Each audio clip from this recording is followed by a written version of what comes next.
ఒకవైపు బజరంగ దళ సంస్థ కావచ్చు, అలానే అనేక హిందూ సంస్థలు కావచ్చు, ప్రేమికులు బయట కనిపిస్తే ఖచ్చితంగా పెళ్లి చేస్తామని చెప్పేసి అంటున్నారు. దానిపైన మీ అభిప్రాయం ఏంటి? ఒక రకంగా చెప్పాలంటే ప్రపంచ ప్రేమికులారా ఏకం కండి, ఈ కులమతాలని పాతివేయండి, ఈ యొక్క కుల డిస్క్రిమినేషన్ని లేకపోతే కలర్ డిస్క్రిమినేషన్ని కాలరాయండి అని చెప్పేసి పిలుపునియడంలో భాగంగా నేను ముందుంటాను. ఎందుకు అంటే సరే ఈ బీజేపీయా లేకపోతే బజరంగ్ దళ లేకపోతే విహెచ్పా లేకపోతే ఆర్ఎస్ఎస్ఆ వీళ్ళు చేస్తున్నటువంటి ఆగడాలు ఎవరికి తెలియదు అంటే ఏం లేదు. గత కొన్ని సంవత్సరాలుగా వాళ్ళు చేస్తున్నది అరాచకాలు. వాస్తవానికి ఏప్రిల్ 14ని ఫెబ్ 14 మాత్రం ఒకటే రోజు లవర్స్ డేగా ప్రకటించడం అనేది కాదు, కానీ ఈ ప్రపంచంలో ఈ భారతదేశంలో కులాలు మతాలు పోవాలి, మానవత్వం వర్ధిల్లాలి, కులాలు మతాలు నశించాలి, కులాంతర వివాహాలు వర్ధిల్లాలి అని కోరుకునే వ్యక్తిగా పెళ్లి చేసుకునడానికి ఒక వ్యక్తి ఇంకొక వ్యక్తి పెరియార్ గారు ఏమంటారంటే ఇద్దరు మనుషుల యొక్క కలయిక ప్రేమ పెళ్ళి అంటాడు. కానీ ఇక్కడ కులాలు కలవాలను లేకపోతే మతాలు కలవాలను లేకపోతే ఒక గోత్రాలు కలవాలను లేకపోతే ఒక పండితుడు చేసిన పెళ్ళే ఘనమైన పెళ్ళిగా భావించినటువంటి దాఖలాలు కనబడుతూ ఉన్నాయి. అలాంటి సంస్కృతిలో నుంచి వచ్చినటువంటి వ్యక్తులే ఈరోజు ఫెబ్ 14 రోజు మాత్రమే ఎందుకు బయటికి వచ్చి కనబడ్డోళ్ళకల్లా పెళ్ళిళ్ళు చేస్తామంటారు? అంటే ఇక్కడనేమో ఆ రోజు కనబడితే లవర్స్ మాత్రం ఆ రోజు కనబడితే కొడతారు, చంపుతారు, లేదంటే పెళ్ళిళ్ళు చేస్తారు. మరి ఆ తర్వాత ఏంది పరిస్థితి? అదే ఒక హిందూ ముస్లిం వచ్చి ఆ రోజు ప్రేమించుకోరనుకో, వాళ్ళకి పెళ్ళి చేస్తారా? చేయరు. ఎందుకంటే వాడు హిందూ వీడు ముస్లిం అని మళ్ళీ ఆడొక అబండాలు లేపి లేకపోతే అక్కడ కుల డిస్క్రిమినేషన్ లేకపోతే మత డిస్క్రిమినేషన్ తీసుకొచ్చి వాళ్ళని చంపే ప్రయత్నం చేస్తారు. అదే ఒక క్రిస్టియను ఒక హిందూ పెళ్లి చేసుకున్నాడంటే సహిస్తారా? సహించరు. అంటే ఇక్కడ వాడు ఏం చేయాలంటే ఒక రోజును మా రోజుగా మేము ప్రకటించుకోవాలి, లేకపోతే దీంట్లో మా పేరును ఒకటి మేము చూయించుకోవాలి, లేకపోతే మా యొక్క సంస్థ యొక్క గొప్పతనాన్ని చెప్పించుకోవాలి అని చెప్పేసి ఒక చేసే అరాచకమే ఈ ఫెబ్ 14 చేసేటటువంటి బజరంగ్ దళ్ వాళ్ళు చేసేటువంటిది. వాస్తవానికి ప్రేమికులంతా ఏకమయ్యి వాళ్ళిద్దరి మనసులు కలుపుకున్న తర్వాతనే వాళ్ళు ప్రేమించుకుంటారు, పెళ్లి చేసుకుంటారు, ఒకరినొకరు అర్థం చేసుకుంటారు. కాబట్టి వాళ్ళు జీవితాంతం ఉండగలుగుతారు. ఈ రోజుల్లో ఈ విడాకులు ఎందుకు వస్తున్నాయి? లేకపోతే ఇంకా ఈ ట్రెండింగ్ అయింది ఈ మధ్య ఒక కుక్కర్లలో ఉడకబెట్టడము, డ్రమ్ములలో దాచబెట్టడము, లేకపోతే చర్చిలలో తవ్వి పెట్టడము, లేకపోతే ఒక పిల్లలు ఉన్న పిల్లల్ని చంపేసి ఇంకొంత పారిపోవడము, లేకపోతే పెళ్ళి అయినా సరే మగని ఇడ్చబెట్టి ఇంకొంత లేచిపోవడం, ఇవన్నీ జరుగుతున్నాయి. అంటే ఇక్కడ ఇష్టపడ్డటువంటి వ్యక్తితోటి కష్టమైన కలకాలం కలిసి ఉంటారు. ఆ ఇష్టపడే వ్యక్తినికి అవకాశాన్ని కల్పించాలి తప్ప అవకాశాన్ని రుద్దొద్దు. వాళ్ళు పెళ్లి చేసుకుంటారా పెళ్లి చేసుకోరా అనేది తర్వాత తెలుస్తుంది. వాళ్ళు ప్రేమించుకున్న తర్వాత ఇద్దరు మనుషుల యొక్క కలయిక, వాళ్ళిద్దరు ఇష్టాలు కలిసిన తర్వాత వాళ్ళు ఆటోమేటిక్గా పెళ్లి చేసుకుంటారు. మీరు బలవంతంగా పెళ్లి చేసి వాళ్ళ యొక్క ఇష్టాన్ని, వాళ్ళ యొక్క ఆచారాలని, వాళ్ళ యొక్క ఔన్నత్యాన్ని మీరు భంగం కలిగించే ప్రయత్నమే చేస్తున్నారు తప్ప ఇది ముమ్మాటికి ఈ తప్పు. దీన్ని తప్పుగానే భావించవచ్చు. మేము దీన్ని ఖండిస్తూ ఉన్నాం. అయితే మనం చూసుకున్నట్లయితే గతంలో కూడా అనేక కులాంతర వివాహాలు జరగడం జరిగింది. అయితే ఆ సందర్భంలో వాళ్ళని చంపడమో లేకపోతే భయాందోళనకు గురి చేయడమో ఇలాంటి అనేక సందర్భాలు అయితే మనం చూస్తున్నాం. ఇప్పటికి కూడా అవి కొనసాగుతూ వస్తున్నాయి. అలాంటి వారికి ఏం చెప్తారు? వాస్తవానికి ఒక గొప్ప ఎగ్జాంపుల్ ఏంటంటే 2018లో జరిగినటువంటి ప్రణయ్ అమృతల హత్యనే. అంటే ప్రణయ్ అమృత వాళ్ళు ప్రేమించుకున్నారు, వాళ్ళు వెల్ ఎడ్యుకేటెడ్, చదువుకొని వ్యాపారాలలో కూడా ఉన్నారు, బిజినెస్లు చేసుకుంటున్నారు, స్వచ్ఛందంగా వాళ్ళు పెళ్లి చేసుకున్నారు, వాళ్ళంతా వాళ్ళు బతుకుతున్నారు. వాళ్ళకు ఒక పండంటి బిడ్డ కూడా దొరికిన అందమైనటువంటి ఒక మంచి బాలుని కూడా జన్మనిచ్చింది అమృత గారు. ఆ ఒక ప్రేమించి పెళ్లి చేసుకున్నటువంటి వాళ్ళకు కులమడ్డం వచ్చింది. అక్కడ కులమడ్డం వచ్చి ఆ ఒక అమృత వాళ్ళ హస్బెండ్ను ప్రణయ్ని హత్య చేయడం జరిగింది. అంటే కులాంతర వివాహాలు కులాంతర ప్రేమ పెళ్ళిళ్ళు చేసుకోవాలి, లేకపోతే ప్రేమించుకున్న వాళ్ళు పక్క పెళ్లి చేసుకోవాలనుకున్న ఈ బజరంగ్ దళ్ విహెచ్పీలు ఎక్కడ పోయినప్పుడు ఎక్కడ ప్రొటెస్ట్ చేయగలిగారు? ఎక్కడ ఓకే సరే ఈరోజు మీరు పెళ్లి చేసిరబ్బా, ఒక 100 మందికో 100 జంటలకో లేకపోతే 10 జంటలకో పెళ్లి చేసారు. దెన్ ఆఫ్టర్ నెక్స్ట్ డే నుంచి వాళ్ళకి ప్రొటెక్షన్ ఎవరు ఇస్తారు? లేకపోతే వాళ్ళకి ఫుడ్ ఎవరు పెడతారు? వాళ్ళకి ఆశ్రమం ఎవరు ఇస్తారు? ఇలాంటి ప్రేమ పెళ్ళిళ్ళు చేసుకున్న వాళ్ళకి అండగా నిలబడుతున్నాం మేము. ఆ ఒక ప్రణయ్దే కాదు ఇంకా చాలా జరిగినాయి. ఆ తర్వాత మంతాని మధుకర్ది కూడా ఒక ప్రేమ హత్యనే, కులోన్మాద హత్యనే. వాళ్ళు ప్రేమించుకున్నటువంటి వాడు ఒక పాలేరు ఒక పటేల్ యొక్క బిడ్డను ఎట్లా ప్రేమిస్తాడని చెప్పేసి ఆయన యొక్క మర్మంగాలు కోసి కూడా ఆయనను చంపే ప్రయత్నం చేసి 2016లో, 2018లో ప్రణయ్ది. ఇట్లా నేటికి అంతెందుకు రీసెంట్గా కూడా ఒక కానిస్టేబుల్ని కూడా చంపడం జరిగింది, ఆమె ప్రేమ వివాహం చేసుకుందని చెప్పేసి. ఆ తర్వాత మొన్న ఈ మన సూర్యాపేటలో కూడా ఒక వ్యక్తిని కూడా చంపేయడం జరిగింది. అంటే ప్రేమ వివాహాలు చేసుకున్నటువంటి వ్యక్తులకు ప్రొటెక్షన్ లేకుండా పోతుంది ఈ భారతదేశంలో. నాట్ ఓన్లీ తెలంగాణ, ఈ భారతదేశం మొత్తంలో ఈ యొక్క ప్రేమ పెళ్ళిళ్ళు చేసుకున్నటువంటి వ్యక్తులకు, కులాంతర వివాహం చేసుకున్న వ్యక్తులకు, మతాంతర వివాహం చేసుకున్న వ్యక్తులకు ప్రొటెక్షన్ లేకుండా పోతుంది. ఈ ఒకవేళ మీరే కేంద్రంలో ఉన్నారు కదా, ఈ బీజేపీ ప్రభుత్వం కేంద్రంలో ఉంది కదా, ఒక చట్టం తీసుకురండి. కులాంతర వివాహం చేసుకున్న వాళ్ళకి ₹1,00,00,000 పరిహారం ఇస్తాము, ఒక ఉద్యోగం ఇస్తామని చెప్పేసి ఒక చట్టం తీసుకురండి. వాళ్ళకు జీవితాంతం మేము ప్రొటెక్షన్ ఇవ్వగలుగుతామని ఒక చట్టం తీసుకురండి. ఆ తర్వాత నువ్వేంది ఫెబ్ 14కే నువ్వు పెళ్లి చేసుడైంది. వాళ్ళు 365 రోజులలో ప్రేమించుకున్న ప్రతి ఒక్కడు పెళ్లి చేసుకుంటాడు కదా, ఒక హక్కు ఉంది మాకు, ఒక చట్టం ఉంది మాకు, ఒక భద్రత ఉందని చెప్పేసి. మరొక వైపు చూసుకున్నట్లయితే ఏదైతే రాష్ట్రంలో అయినా దేశంలో అయినా సోషల్ మీడియా అనేది విపరీతంగా పెరుగుతున్నటువంటి తరుణంలో ఇన్స్టాగ్రామ్ అనేది బాగా వైరల్గా రీల్స్ చేయడమో, లేకుంటే చాటింగ్ చేయడమో, రీల్స్ ఫార్వర్డ్ చేయడము, ఇలాంటి అనేక సందర్భాలు చూస్తున్నటువంటి తరుణంలో అనేక మంది ఇన్స్టాగ్రామ్కు కొంత అట్రాక్ట్ అయ్యి ఆ తర్వాత దాంట్లో కొంత పరిచయాలు పెరగడం, మోసపూరితమైన ప్రేమ మొదలవ్వడం, ఆ ప్రేమలో మళ్ళీ వాళ్ళు విఫలమైన అని చెప్పేసి చనిపోవడం, ఇలాంటి సందర్భాలలో దానిపైన మీ స్పందన ఏంటి? వాస్తవానికి ప్రేమ చాలా గొప్పది. అది ప్రేమ ఓన్లీ టీనేజ్ వాళ్ళకే పుడుతుందంటే అది తప్పు. అది ముసలి వారికి కూడా నేటికి ఇన్స్టాలలో కొన్ని రీల్స్ చెడ్డగా వస్తున్నాయి, గలీజ్గా వస్తున్నాయి. వాళ్ళ ఫాలోవర్స్ పెంచుకోవడం కోసము, వాళ్ళ యొక్క హైప్ను పెంచుకోవడం కోసము వాళ్ళు చేస్తున్నటువంటి కొన్ని అఘాయిత్యాలను చూసి సిగ్గేస్తుంది ఇన్స్టాగ్రామ్ను వాడాలన్నా, ఇన్స్టాగ్రామ్ను చూడాలన్నా. ఎంత బోల్డ్ కంటెంట్లు అంటే అసలు చాలా బోల్డ్గా తీస్తున్నారు, బూతులు మాట్లాడుతున్నారు, వల్గర్గా డ్యాన్సులు చేస్తున్నారు, డ్రెస్సులు లేకుండా చేస్తున్నారు. ఎంత వరస్ట్గా దాన్ని మెయింటైన్ చేస్తున్నారు అంటే టిక్టాక్ని ఎట్లయితే బ్యాన్ చేసారో ఈ ఇన్స్టాను కూడా బ్యాన్ చేస్తే తప్పు లేదేమో అనిపిస్తుంది అప్పుడప్పుడు.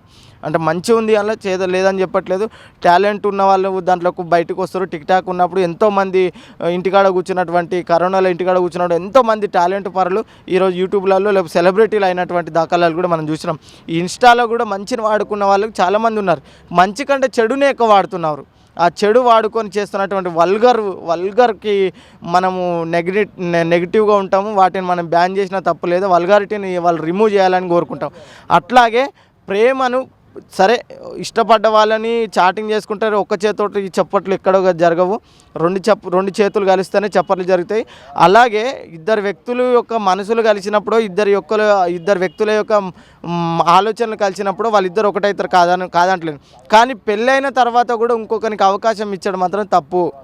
అంటే పెళ్ళైన తర్వాత నీ భర్తను వదిలేసిన తర్వాత నువ్వు ఇంకొకరికి మనిషి ఇచ్చినావంటే తప్పలేదు. నీకు పిల్లలు ఉన్నాక కూడా, నీకు పెళ్ళైనాక కూడా, నీకు ఒక సంసారం ఉన్నాక కూడా నీ యొక్క ఇన్స్టా బారిన పడి నీ వల్గారు వీడియోలు చేస్తూ, నీ వల్గారిటీని పెంచుకొని ఇంకొకరిని ఆగం చేస్తూ, వాళ్ళ ఫ్యామిలీని ఖరాబ్ చేస్తూ, వీళ్ళ ఫ్యామిలీని ఖరాబ్ చేసుకుంటూ చాలా జరుగుతుంది దుర్మార్గం. ఇలాంటి దుర్మార్గాన్ని మనం కట్టడి చేయాలి. ఎంతవరకు కట్టడి చేస్తే అంతవరకు మనం కట్టడి చేస్తేనే బాగుంటుంది. ఈ ఇన్స్టాగ్రామే కాదు, ఇంకా ఏ ప్లాట్ఫామ్లో అయినా సరే ఆ పోర్ను బ్యాన్ చేసినట్టు ఇన్స్టాలో ఉన్న వల్గారిటీని కూడా మనం బ్యాన్ చేయాల్సిన అవసరం ఉందని చెప్పేసి తెలియజేస్తున్నాను.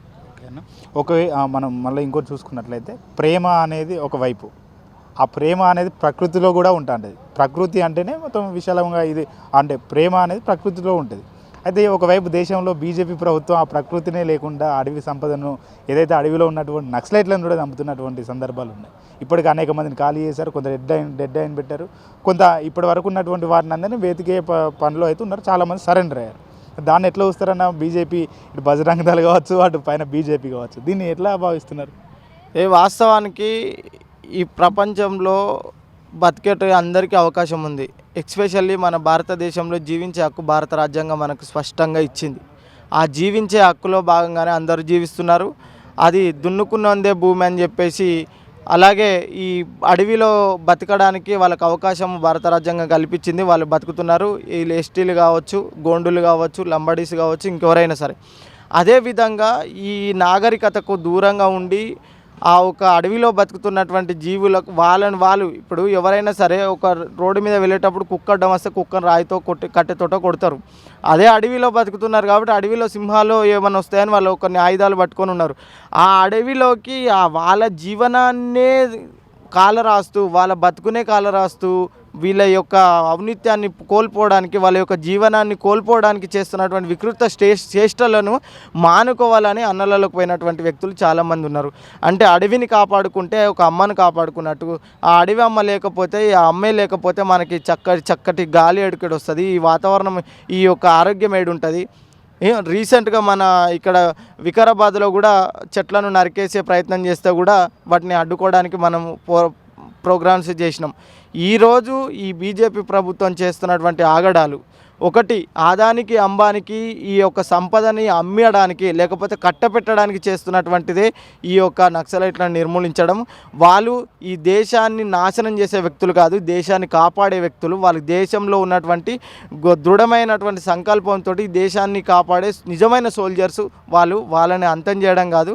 వాళ్ళు ఒకవేళ నక్సలైట్లు అంతం కావచ్చు కానీ సిద్ధాంతం మాత్రం అంతం కాదు. ఈ సమాజంలో ఎక్కడ అన్యాయం జరిగినా ఎదిరించడానికి ఎక్కడో ఒక దగ్గర ఒక మంచి వ్యక్తి పుడుతుంటాడు. వాడు నక్సలైట్ అయినా కావచ్చు, లేకపోతే మంచోడైనా కావచ్చు, ఒక అంబేద్కరైడ్ అయినా కావచ్చు, పెరియరైట్ అయినా కావచ్చు, ఒక విద్యార్థి అయినా కావచ్చు, ఎవరైనా సరే ప్రశ్నించడానికి ప్రశ్న ఎక్కడైతే అన్యాయం జరుగుతుందో అన్యాయాన్ని ఎదిరించడానికి ప్రశ్నించడానికి ఒక వ్యక్తి అనేది పుడతాడు. అది ఎక్కడ కూడా నిర్మూలించడానికి లేదు. ఆ ఒక నిర్మూలనకి ఎప్పుడైతే ఇప్పుడు రీసెంట్గా ఏవైతే కొండలు ఉన్నాయో ఆ కొండలు నరికేసే అంటే నిర్మూలించి అక్కడ ఆదానికి అంబానికి ఇచ్చే ప్రయత్నం చేశారు. అక్కడ కోర్టు కూడా స్టే ఇచ్చింది, అది ఆపే జరిగింది. చట్టము ఎవరికి చుట్టం కాదు, చట్టం అందరికీ సమానమే. ఆ చట్టాన్ని మేము వాడుకొని ఆ చట్టం లోబడి ఉండి మీ అడవిని కాపాడుకోవడం కోసం మా బాధ్యతాయుతంగా మేము పనిచేస్తామని తెలియజేస్తూ ఉన్నాం. ఓకే, మరోవైపు ఉస్మానియా వద్దాం. ఉస్మానియా యూనివర్సిటీ అంటే ఒక పోరాటం, ఒక ఉద్యమం. ఇక్కడ అనేక ఉద్యమాలు జరిగినాయి. తెలంగాణ రాష్ట్రాన్ని సాధించుకోవడంలో తెలంగాణలో చాలా కీలకంగా పోరాడిన దాంట్లో ఉస్మానియా ఒకటి. అయితే అదే ఉస్మానియాలో కొంతమంది గర్ల్స్ నిన్న రాత్రంతా బైఠాయించి అనేక సమస్యలు ఇప్పటికీ ఏదైతే పాలకులు కావచ్చు అలానే వీసీ దృష్టికి కావచ్చు తీసుకెళ్తున్నటువంటి సందర్భాలు. ఎందుకు ఈ సమస్యలు వీళ్ళు తీర్చలేకపోతున్నారు? ఇప్పుడు నిన్న ఒక అమ్మాయి చూసుకున్నట్లయితే వాళ్ళ అమ్మ వచ్చి అక్కడ ఉంటా అంటే వద్దన్నారు సిబ్బంది అని చెప్పేసి కూడా కొంత వినిపిస్తున్నటువంటి సందర్భాలు మనం చూడవచ్చు. ఎందుకన్నా ఎందుకు ఈ నిర్లక్ష్యం అనుకోవచ్చు? వాస్తవానికి పాలకులు చేస్తున్నటువంటి తప్పిదాలే ఇవి. వాస్తవానికి ఒక లేడీస్ హాస్టల్కి వాళ్ళ అన్ననో వాళ్ళ అయ్యనో లేకపోతే ఇంకెవరో వస్తే అది తప్పు. కానీ ఒక అమ్మ తన ఆరోగ్యం బాగాలేని బిడ్డ కోసం చూడడానికి వచ్చినటువంటి ఒక అమ్మ ఆ అమ్మని లోపలికి రానియకుండా ఆపినటువంటి పాలకులది తప్పు.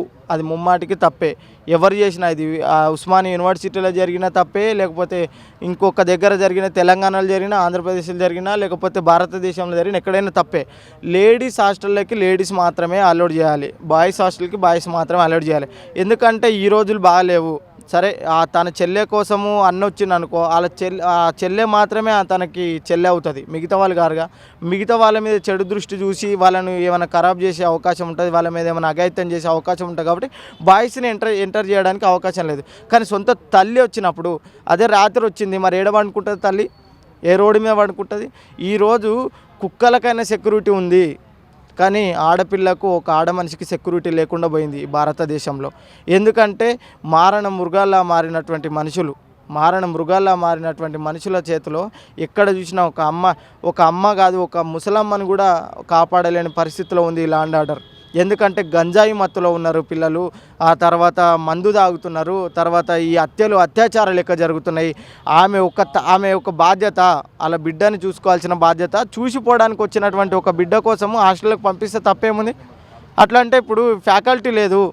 ఇప్పుడు ఉస్మానియా యూనివర్సిటీలో లెక్చరర్స్ లేరు. వాళ్ళకి 100 కోట్లు 1000 కోట్లు వచ్చినాయన్నారు. 1000 కోట్లు ఎవరు? కనీసం విద్యార్థులకు తెలియకుండా, విద్యార్థులు బాధ్యత వహించాల్సిన ఒక యూనివర్సిటీలో విద్యార్థులకు తెలియకుండా వాళ్ళ ఫండింగ్ను మొత్తము డిస్ట్రిబ్యూట్ చేసి లేకపోతే దీనికి చేస్తూ డబ్బులన్నీ ఖర్చు చేసే ప్రయత్నం చేస్తూ ఉన్నారు. అంటే ఒకటి పాలన వ్యవస్థ పర్ఫెక్ట్గా చేయాలనుకున్నప్పుడు దాంట్లో పాలన వ్యవస్థలో విద్యార్థుల కోసం చేస్తారు. విద్యార్థులకు ఏ సమస్యలు ఉన్నాయి, విద్యార్థులు ఏ సమస్యలను ఎదుర్కొంటారో వాళ్ళని అడగకుండా ఎట్లా చేస్తారు? ఆ రకంగా ప్రతి తల్లికి బాధ్యత ఉన్నది, ప్రతి తల్లికి హక్కు ఉన్నది. హాస్టల్లోకి వెళ్ళి కలిసే హక్కు ఉన్నది, చూసే హక్కు ఉన్నది, పడుకునే హక్కు ఉన్నది, వీలైతే ఒక పూట అన్నం తినే హక్కు కూడా ఉన్నది. ఎందుకంటే అలా బిడ్డ ఇంత దూరం నుంచి పల్లె నుంచి పట్టణం వరకు పంపించగలిగింది. నా బిడ్డ సరైన బువ్వ తింటుందా లేదో, నా సరైన పడుకుంటుందా లేదో, నా బిడ్డ ఎట్లా చదువుకుంటుందో లేదో చూసుకోవాల్సిన బాధ్యత వాళ్ళకు ఉండదా? ఉంటుంది. లేకపోతే ఆరోగ్యం బాగాలేకనే వచ్చింది, ఏదో జలసాల కోసం వచ్చినటువంటి వ్యక్తి కాదు కదా వాళ్ళ మమ్మీ. ఎప్పుడైనా ఇక్కడ అన్యాయం జరుగుతుందంటే అన్యాయాన్ని ప్రశ్నించడానికి ప్రతి విద్యార్థి సంఘం ఉంటుంది, దాంట్లో మా విద్యార్థి సంఘం కూడా ఉంటుంది. ఎక్కడ అన్యాయం జరిగినా అన్యాయాన్ని మేము ఎదిరిస్తాము. అది ఉస్మానియాలో జరిగినా ఇంకెక్కడైనా జరిగినా వాళ్ళకైతే ఆ రైట్ ఉంది, వాళ్ళు వెళ్ళే హక్కు ఉన్నది, వాళ్ళు నివసించే హక్కు ఉన్నది, వాళ్ళు తినే హక్కు కూడా ఉన్నది వాళ్ళకి.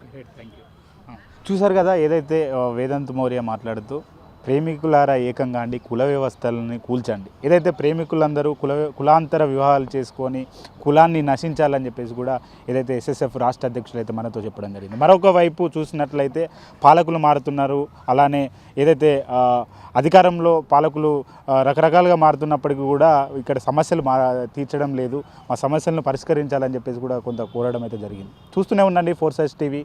కెమెరామ్యాన్ దుర్గాప్రసాద్తో లెనిన్.